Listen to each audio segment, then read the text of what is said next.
friends. Thank you for joining me today. Have you ever seen someone experiencing something traumatic? Something that is, as you look, you begin to feel what the other person is experiencing.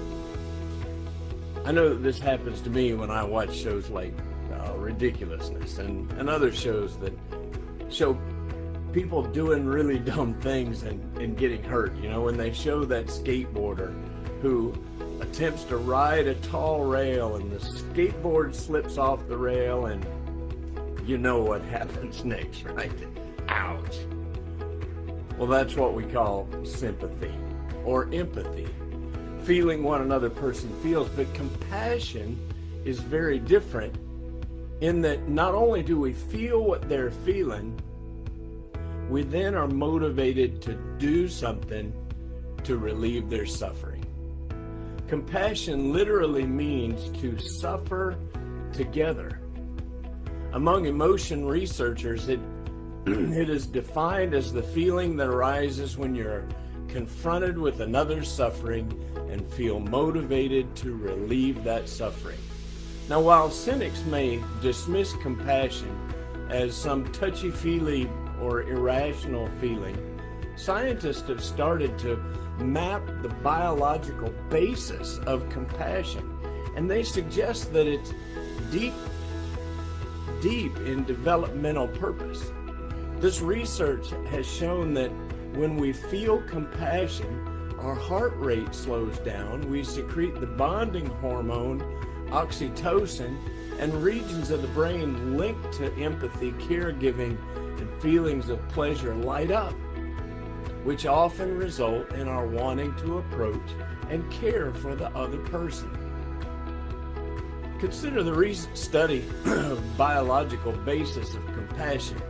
If such a basis exists, we should be wired for it, so to speak, to respond to others in need. Recent evidence supports this point very convincingly. University of Wisconsin psychologist Jack Nitschke found in an experiment that when mothers looked at pictures of their babies, they not only reported feeling more compassionate love than when they saw other babies, they also demonstrated a unique activity in the regions of their brain associated with positive emotions. Nitschke's findings suggest that this region of the brain is attuned to the first objects of our compassion, our offspring. Well, the brain then seems wired to respond to others' suffering. It makes us feel good when we can alleviate that suffering of other people. But do other parts of the body suggest biological basis for compassion too? Well, it seems so. Take the loose association of glands, organs, and cardiovascular and respiratory systems known as the autonomic nervous system, ANS. The ANS plays a key role in regulating our blood flow and breathing patterns for different kinds of actions. For example, when we feel threatened, our heart and breathing rates usually increase, preparing us to either confront or flee from the threat, the so-called fight or flight response. So what is the ANS profile for compassion? Well, as I talked about earlier, it turns out that when young children or adults feel compassion for others, this emotion is reflected in a very real physiological change.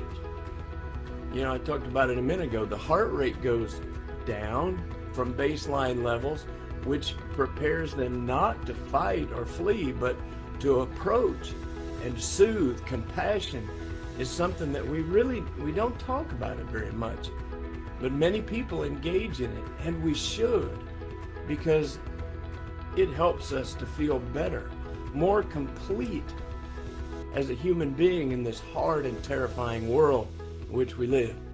Compassion is something that we must allow ourselves to experience.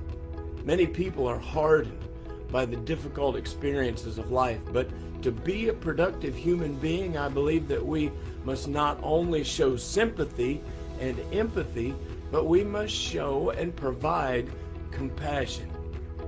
Not just a feeling, but a real effort to help and relieve someone's suffering. I want to encourage you today is to go out there, and when you see someone suffering or hurting, try to feel it yourself. But don't stop there. Do something to help. Don't turn the cold shoulder to someone in need. Be compassionate. I hope this has been helpful and you'll share it with your friends. Go out there today and make today the best day ever. I love y'all. Take care.